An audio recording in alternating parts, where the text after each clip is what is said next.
Here from a low and prone and listless ground, the passion of the first ascent began. A moon bright face in a sombre cloud of hair, a woman sat in a pale, lustrous robe. A rugged and ragged soil was her bare seat. Beneath her feet, a sharp and wounding stone. A divine pity on the peaks of the world, a spirit touched by the grief of all that lives. She looked out far and saw from inner mind this questionable world of outward things, of false appearances and plausible shapes, this dubious cosmos stretched in the ignorant void, the pangs of earth, the toil and speed of the stars, and the difficult birth and dolorous end of life. Accepting the universe as her body of woe, the mother of the seven sorrows bore the seven stabs that pierced her bleeding heart. The beauty of sadness lingered on her face.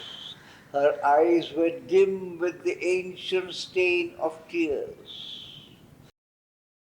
Her heart was riven with the world's agony and burdened with the sorrow and struggle in time. And anguished music trailed in her rapt voice. Absorbed in a deep compassion's ecstasy, lifting the mild ray of her patient gaze in soft, sweet, training words, slowly she spoke. O Savitri, I am thy secret soul. To share the suffering of the world I came. I draw my children's pangs into my breast.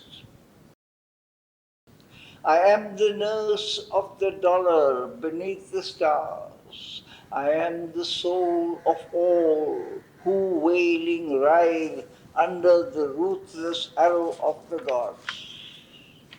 I am woman, nurse and slave and beaten beast. I tend the hands that gave me cruel blows. The hearts that spurn my love and zeal I serve. I am the courted queen, the pampered doll. I am the giver of the bowl of rice. I am the worshipped angel of the house. I am in all that suffers and that cries. Mine is the prayer that climbs in vain from earth. I am traversed by my creature's agonies. I am the spirit in a world of pain. The scream of tortured flesh and tortured hearts, fallen back on heart and flesh, unheard by heaven, has rent with helpless grief and wrath my soul. I have seen the peasant burning in his hut. I have seen the slashed corpse of the slaughtered child, heard woman's cry, ravished and stripped and haled amid the bayings of the hell-hound mob. I have looked on. I had no power to save. I have brought no arm of strength to aid or slay. God gave me love. He gave me not his force. I have shared the toil of the yoked animal drudge, pushed by the goad, encouraged by the whip. I have shared the fear-filled life of bird and beast, its long hunt for the day's precarious food, its coward slinch and crouch and hungry prowl, its pain and terror seized by beak and claw.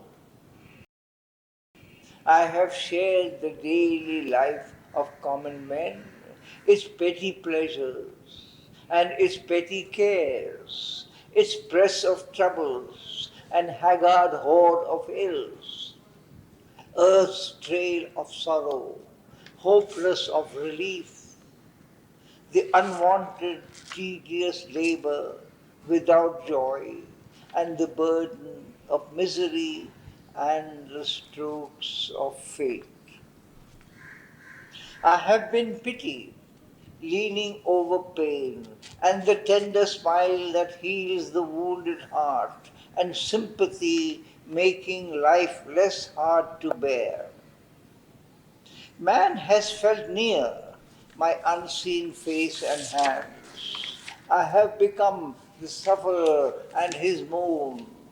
I have lain down with the mangled and the slain.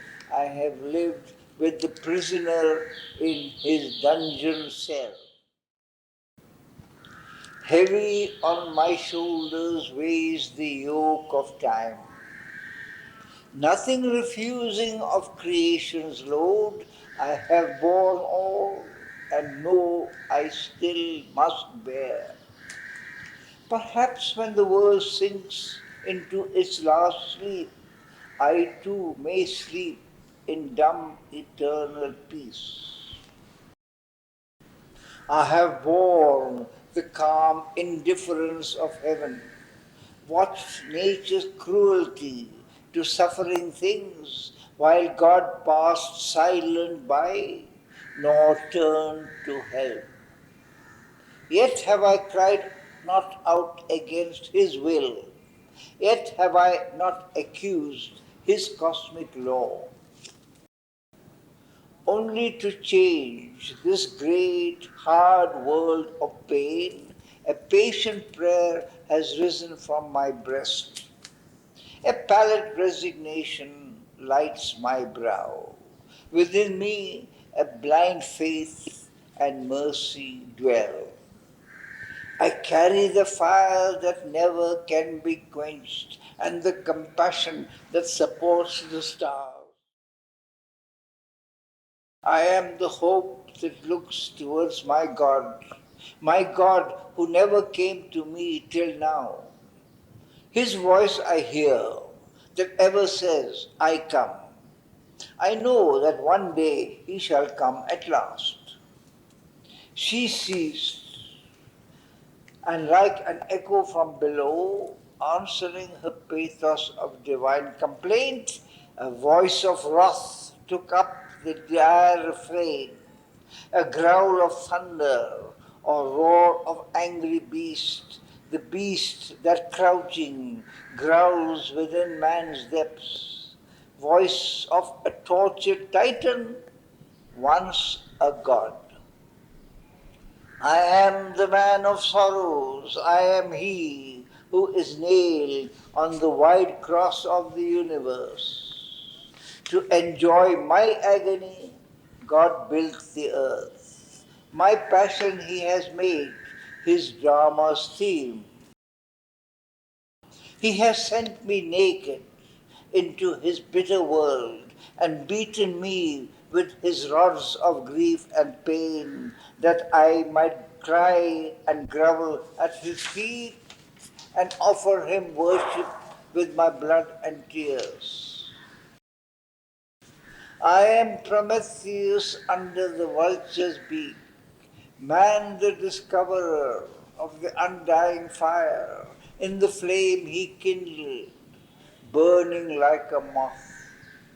I am the seeker who can never find. I am the fighter who can never win. I am the runner who never touched his goal. Hell tortures me with the edges of my thought. Heaven tortures me with the splendor of my dreams. What profit have I of my animal birth? What profit have I of my human soul? I toil like the animal, like the animal die. I am man the rebel, man the helpless serf.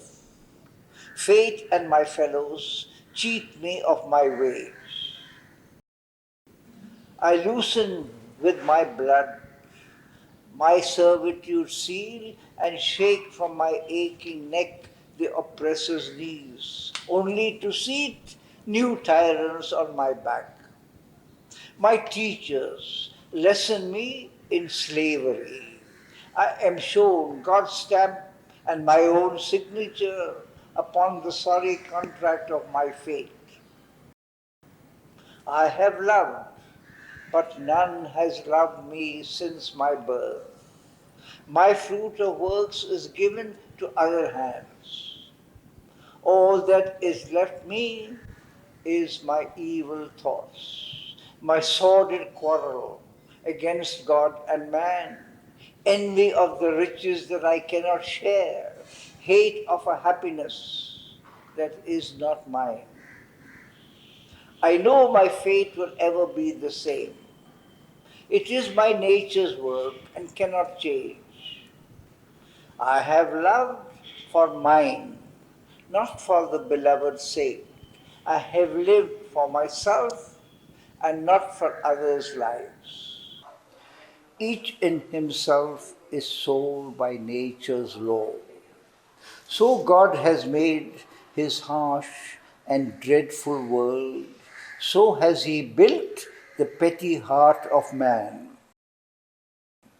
Only by force and ruse can man survive. For pity is a weakness in his breast, his goodness is a laxity in the nerves. He is his kindness an investment for return, his altruism is ego's other face. He serves the world that him the world may serve. If once the Titan strength could wake in me, if Enceladus from Etna could arise, I then would reign the master of the world, and like a god enjoy man's bliss and pain. But God has taken from me the ancient force. There is a dull consent in my sluggish heart, a fierce satisfaction with my special pangs, as if they made me taller than my kind. Only by suffering can I excel. I am the victim of titanic ills. I am the doer of demoniac deeds. I was made for evil, evil is my lot. Evil I must be, and by evil live. Naught other can I do but be myself. What nature made me, that I must remain. I suffer and toil and weep. I mourn and hate. And Savitri heard the voice. The echo heard, and turning to her being of pity spoke. Madonna of suffering, mother of grief divine, thou art a portion of my soul put forth to bear the unbearable sorrow of the world.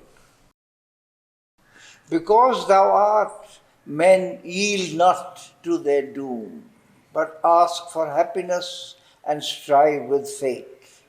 Because thou art, the wretched still can hope, but thine is the power to solace, not to save. One day I will return a bringer of strength and make thee drink from the Eternal's cup.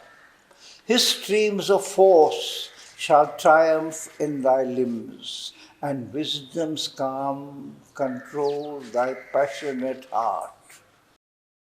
Thy love shall be the bond of humankind, compassion the bright key of nature's acts.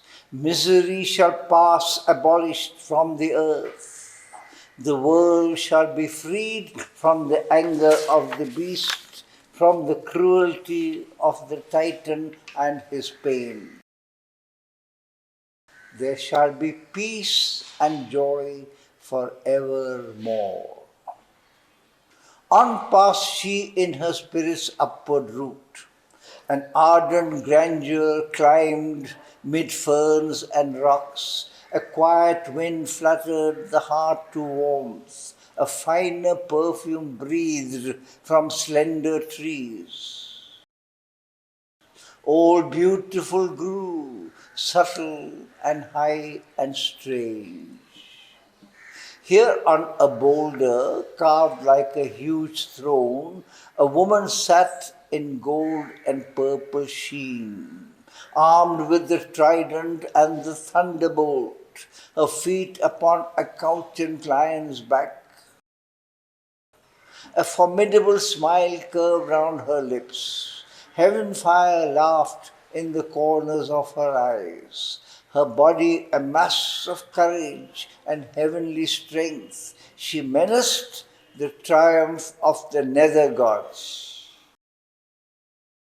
A halo of lightnings flamed around her head, and sovereignty, a great cestus, zoned her robe, and majesty and victory sat with her, guarding in the wide cosmic battlefield against the flat equality of death and the all-leveling insurgent night, the hierarchy of the ordered powers, the high changeless values, the peaked eminences, the privileged aristocracy of truth, and in the governing ideal sun, the triumvirate of wisdom, love, and bliss, and the sole autocracy of the absolute light. August on her seat in the inner world of mind, the mother of might looked down on passing things, listened to the advancing tread of time, saw the irresistible wheeling of the suns, and heard the thunder of the march of God. Amid the swaying forces in their stride, sovereign was her word of luminous command, her speech like a war cry rang or a pilgrim chant. A charm restoring hope in failing hearts, aspired the harmony of her puissant voice. O Savitri, I am thy secret soul. I have come down into the human world and the movement watched by an unsleeping eye, and the dark contrariety of earth's fate, and the battle of the bright and somber powers. I stand upon earth's paths of danger and grief, and help the unfortunate, and save the doomed. To the strong I bring the guerdon of their strength. To the weak I bring the armor of my force. To men who long I carry their coveted joy. I am fortune, justifying the great and wise by the sanction of the plaudits of the crowd, then trampling them with the armored heel of fate. My ear is lean to the cry of the oppressed. I topple down the thrones of tyrant kings. A cry comes from proscribed and hunted lives, appealing to me against a pitiless world, a voice of the forsaken and desolate and the lone prisoner in his dungeon cell.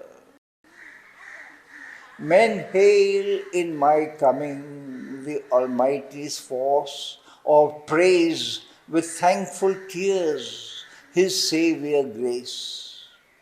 I smite the Titan who bestrides the world and slay the ogre in his blood-stained den.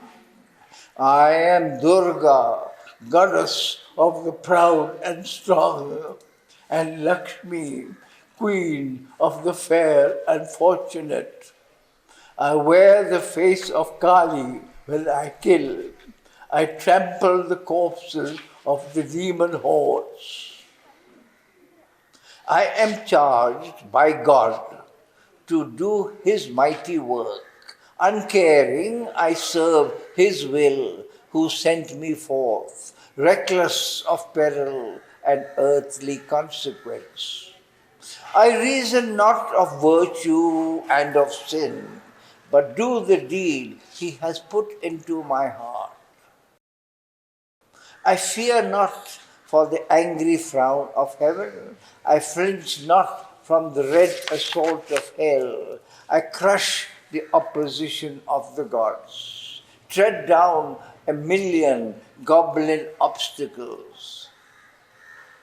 I guide man to the path of the divine and guard him from the red wolf and the snake.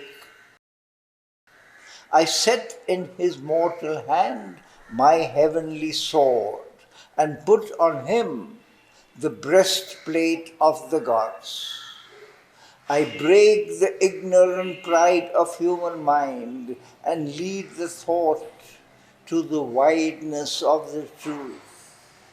I rend man's narrow and successful life and force his sorrowful eyes to gaze at the sun, that he may die to earth and live in his soul.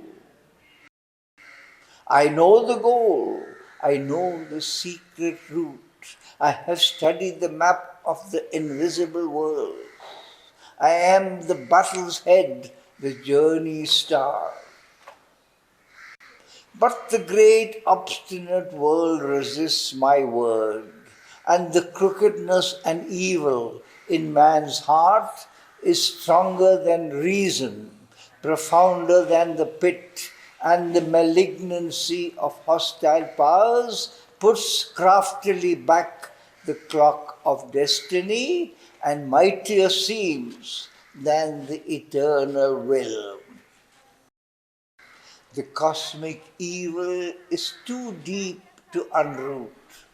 The cosmic suffering is too vast to heal. A few I guide who pass me towards the light. A few I save. The mass falls back unsaved. A few I help. The many strive and fail. But my heart I have hardened, and I do my work. Slowly the light grows greater in the east. Slowly the world progresses on God's road. His seal is on my task, it cannot fail. I shall hear the silver swing of heaven's gates when God comes out to meet the soul of the world. She spoke, and from the lower human world an answer, a warped echo, met her speech. The voice came through the spaces of the mind of the dwarf Titan, the deformed chained god who strives to master his nature's rebel stuff and makes the universe his instrument. The ego of this great world of desire claimed earth and the wide heavens for the use of man, head of the life it shapes on earth, its representative and conscious soul and symbol of evolving light and force and vessel of the Godhead that must be. A thinking animal, nature's struggling lord, has made of her his nurse and tool and slave, and pays to her as wage and emolument inescapably by a deep law in things, his heart's grief and his body's death and pain. His pains are her means to grow, to see and feel. His death assists her immortality. A tool and slave, of his own slave and tool, he praises his free will and his mastermind and is pushed by her upon her chosen paths. Possessor, he is possessed, and ruler, ruled. Her conscious automaton, her desires dupe. His soul is her guest, a sovereign, mute, inert. His body, her robot. His life, her way to live. His conscious mind, her strong, revolted serf. The voice rose up and smote some inner sun. I am the heir of the forces of the earth. Slowly I make good my right to my estate. A growing Godhead in her divinized mud, I climb, a claimant to the throne of heaven. The last born of the earth, I stand the first. Her slow millenniums waited for my birth. Although I live in time, besieged by death, precarious owner of my body and soul, housed on a little speck amid the stars, for me and my use, the universe was made. Immortal spirit in the perishing clay, I am God, still unevolved in human form. Even if he is not, he becomes in me. The sun and moon are lights upon my path.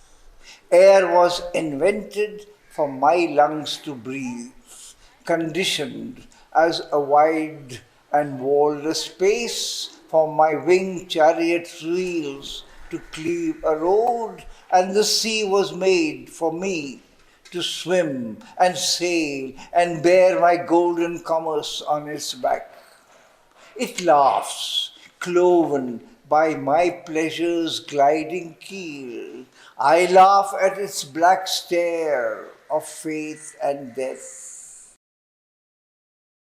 The earth is my floor, the sky my living's roof. All was prepared through many a silent age. God made experiments with animal shapes. Then only when all was ready, I was born. I was born weak and small and ignorant, a helpless creature in a difficult world, traveling through my brief years with death at my side. I have grown greater than nature, wiser than God. I have made real what she never dreamed. I have seized her powers and harnessed for my work. I have shaped her metals and new metals made. I will make glass and raiment out of milk, make iron velvet, water unbreakable stone.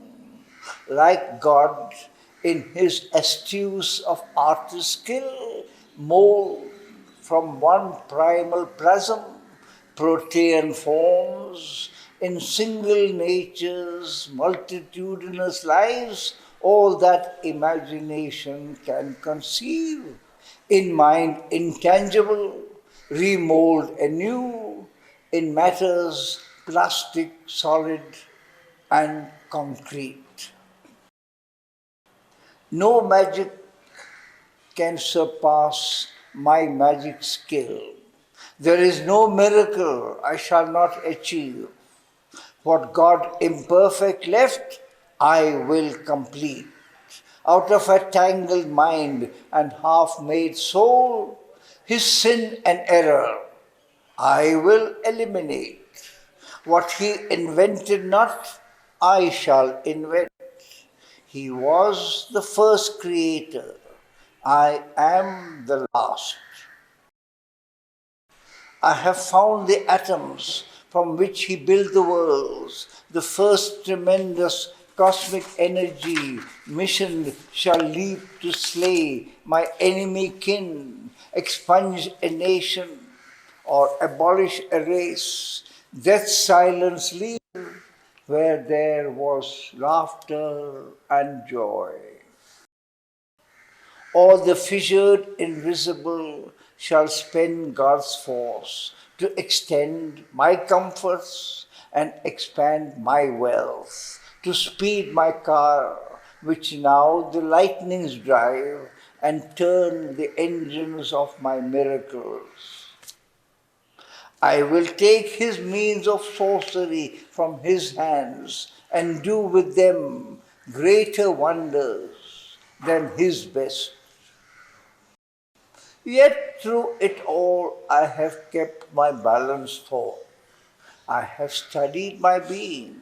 I have examined the world. I have grown a master of the arts of life. I have tamed the wild beast, trained to be my friend. He guards my house, looks up, waiting my will. I have taught my kind to serve and to obey.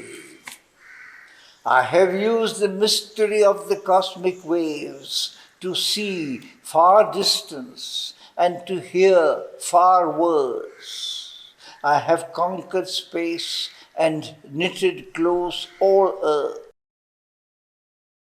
Soon I shall know the secrets of the mind. I play with knowledge and with ignorance, and sin and virtue my inventions are. I can transcend or sovereignly use. I shall know mystic truths, seize occult powers. I shall slay my enemies with a look or thought. I shall sense the unspoken feelings of all hearts and see and hear the hidden thoughts of men. When earth is mastered, I shall conquer heaven. The gods shall be my aids or menial folk. No wish I harbor, unfulfilled shall die. Omnipotence and omniscience shall be mine. And Savitri heard the voice, the warped echo heard, and turning to her being of power, she spoke. Madonna of might, mother of works and force, thou art a portion of my soul put forth to help mankind and help the travail of time. Because thou art in him, man hopes and dares. Because thou art, men's souls can climb the heavens and walk like gods in the presence of the Supreme. But without wisdom, power is like a wind. It can breathe upon the heights and kiss the sky. It cannot build the extreme eternal things. Thou hast given men strength, wisdom thou couldst not give. One day I will return, a bringer of light. Then will I give to thee the mirror of God. Then shalt thou see self and world as by him they are seen, reflected in the bright pool of thy soul. Thy wisdom shall be vast, as vast thy power. Then hate shall dwell no more in men's hearts, and fear and weakness shall desert men's lives. The cry of the ego shall be hushed within.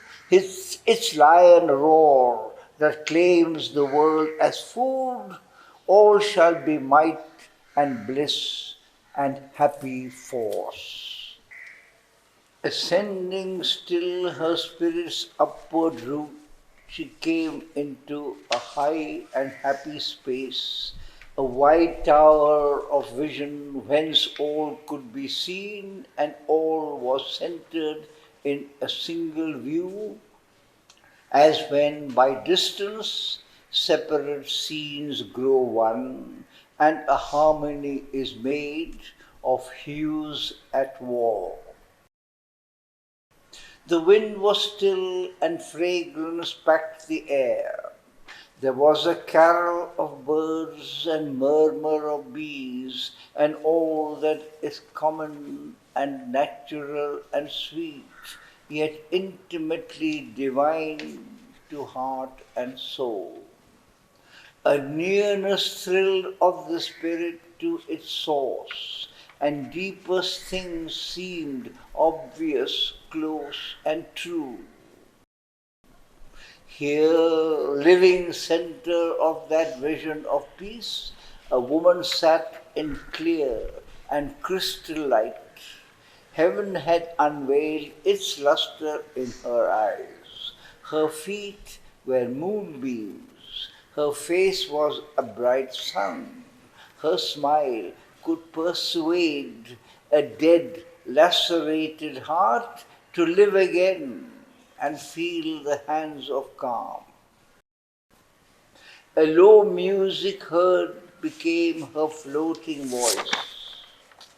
O Savitri, I am thy secret soul. I have come down to the wounded, desolate earth to heal her pangs and lull her heart to rest and lay her head upon the mother's lap, that she may dream of God and know His peace and draw the harmony of higher spheres into the rhythm of earth's rude, untroubled days. I show to her the figures of bright gods and bring strength and solace to her struggling life. High things that now are only words and forms, I reveal to her in the body of their power. I am peace that steals into man's war-worn breast. Amid the rain of hell, his acts create a hostel where heaven's messengers can lodge. I am charity with the kindly hands that bless. I am silence mid the noisy tramp of life. I am knowledge pouring on her cosmic map in the anomalies of the human heart, where God and evil are close bedfellows, and light is by darkness dogged at every step, where his largest knowledge is an ignorance. I am the power that labors towards the best and works for God and looks up towards the heights. I make even sin and error stepping stones and all experience a long march towards light.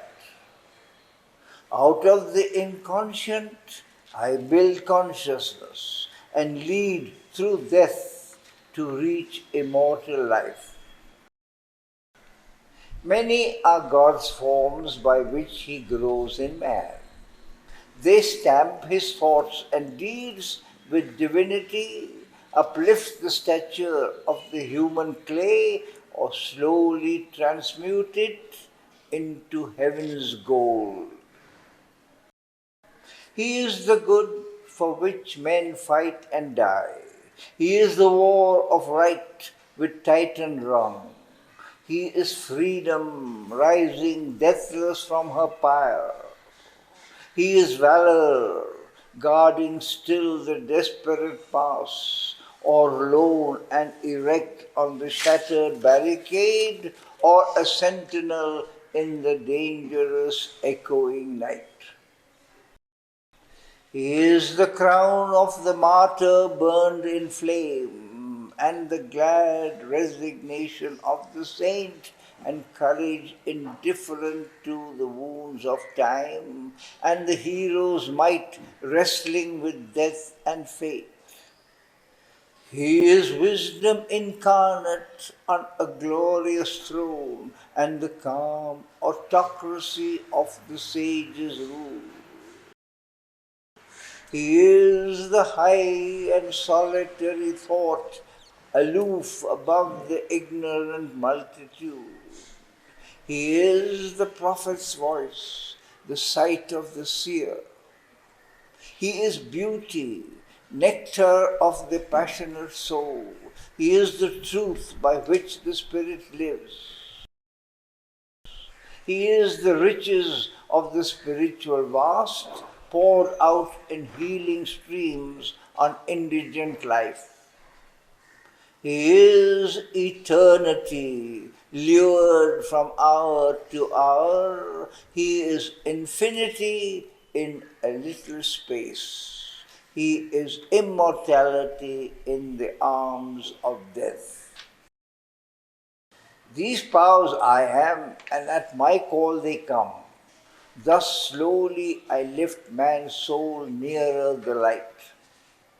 But human mind clings to its ignorance, and to its littleness, the human heart, and to its right to grief, the earthly life. Only when eternity takes time by the hand, or only when infinity weds the finite's thoughts, can man be free from himself and live with God. I bring meanwhile the gods upon the earth. I bring back hope to the despairing heart. I give peace to the humble and the great, and shed my grace on the foolish and the wise. I shall save earth if earth consents to be saved. Then love shall at last unwounded tread earth's soil. Man's mind shall admit the sovereignty of truth, and body bear the immense descent of God. She spoke, and from the ignorant nether plane a cry, a warped echo, naked and shuddering came.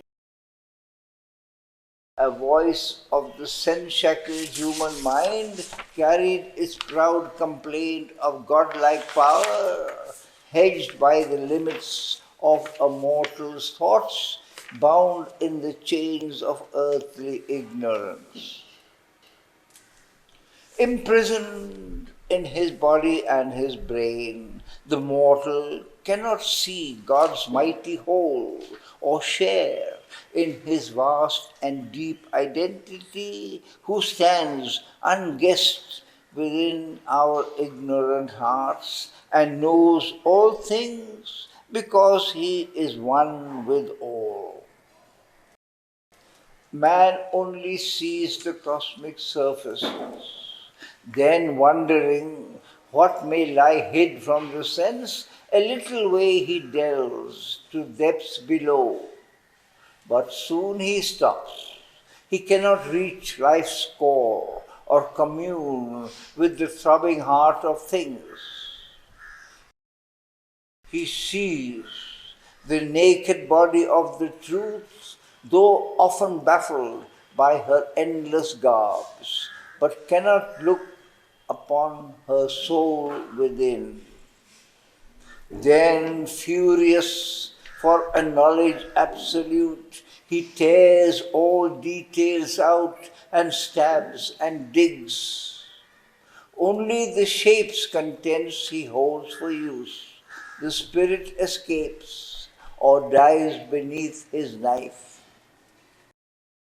He sees as a blank stretch, a giant waste, the crowding riches of infinity.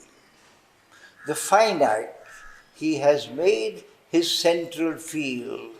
Its plan dissects, masters its processes. That which moves all is hidden from his gaze. His poring eyes miss the unseen behind. He has the blind man's subtle, unerring touch, or the slow traveller's sight of distant seas. The soul's revealing contacts are not his. Yet is he visited by intuitive light, and inspiration comes from the unknown. But only reason and sense he feels as sure. They only are his trusted witnesses. Thus is he balked, his splendid effort vain. His knowledge scans bright pebbles on the shore of the huge ocean of his ignorance. Yet grandiose were the accents of that cry. A cosmic pathos trembles in its tone. I am the mind of God's great ignorant world, ascending to knowledge by the steps He made. I am the all-discovering thought of man. I am a God fettered by matter and sense, an animal prisoned in a fence of thorns, a beast of labor asking for his food, a smith tied to his anvil and his forge. Yet have I loosened the cord, enlarged my room. I have mapped the heavens and analyzed the stars, described their orbits through the grooves of space, measured the miles that separate the suns, computed their longevity in time. I have delved into earth's bowels and torn out the riches guarded by her dull brown soil. I have clasped the changes of her stony crust, and of her biography discovered the dates, rescued the pages of all nature's plan.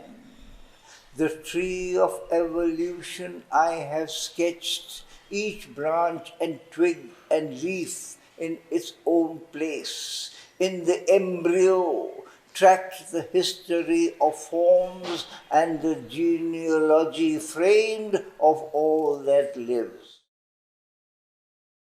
I have detected plasm and cell and gene, the protozoa traced, man's ancestors, the humble originals from whom he rose.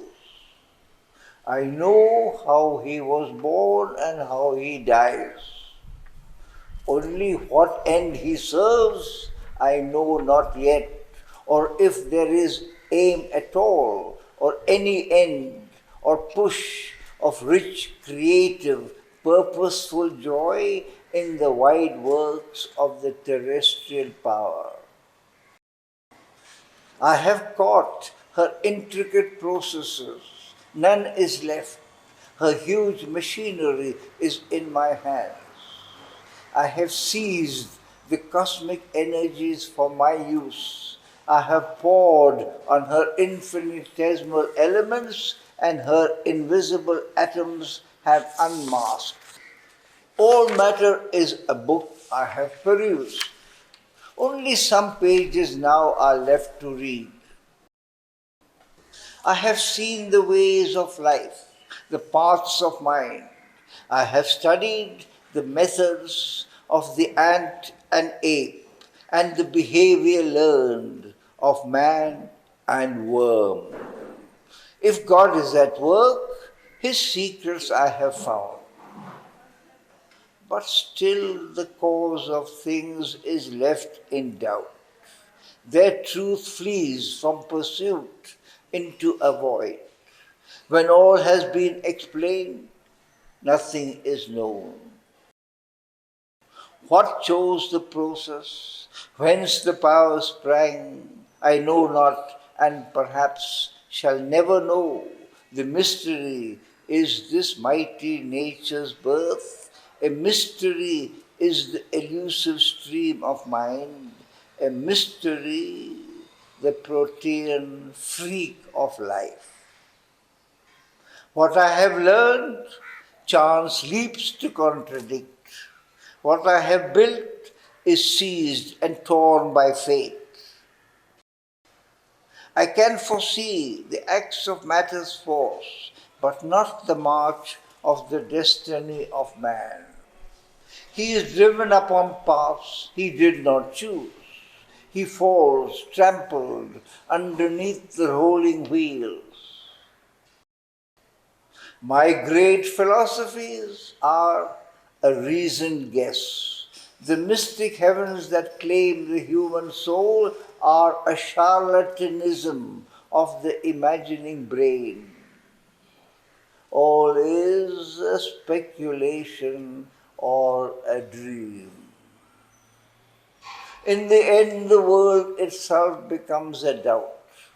The infinitesimal's jest mocks mass and shape.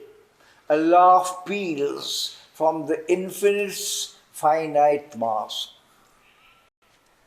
Perhaps the world is an error of our sight, a trick repeated in each flash of sense. An unreal mind hallucinates the soul with a stress vision of false reality, or a dance of Maya veils the void unborn. Even if a greater consciousness I could reach, what profit is it then for thought to win a real which is forever ineffable, or hunt to its lair the bodiless self, or make the unknowable the target of the soul? Nay, let me work within my mortal bounds, not live beyond life, nor think beyond the mind. Our smallness saves us from the infinite. In a frozen grandeur, lone and desolate, call me not to die the eternal death, left naked of my own humanity, in the chill vast of the Spirit's boundlessness. Each creature by its nature's limits lives, and how can one evade his native fate? Human I am, human let me remain, till in the inconscient I fall dumb and sleep. A high insanity, a chimera is this, to think that God lives hidden in the clay, and that eternal truth can dwell in time and call to her to save ourself and world. How can man grow immortal and divine, transmuting the very stuff of which he is made? This wizard gods may dream, not thinking men. And Savitri heard the voice, the warped answer heard, and turning to her being of light she spoke. Madonna of light, mother of joy and peace, thou art a portion of myself put forth to raise the spirit to its forgotten heights and wake the soul by touches of the heavens. Because thou art, the soul draws near to God. Because thou art, love grows in spite of hate, and knowledge walks unslain in the pit of night. But not by showering heaven's golden rain upon the intellect's hard and rocky soil can the tree of paradise flower on earthly ground, and the bird of paradise sit upon life's boughs, and the winds of paradise visit mortal air. Even if thou rain down intuition's rays, the mind of man will think it earth's own gleam. His spirit by spiritual ego sink, or his soul dream shut in sainthood's brilliant cell, where only a bright shadow of God can come. His hunger for the eternal thou must nurse, and fill his yearning heart with heaven's fire, and bring God down into his body and life. One day I will return his hand in mine, and thou shalt see the face of the Absolute. Then shall the holy marriage be achieved. Then shall the divine family be born. There shall be light and peace in all the world.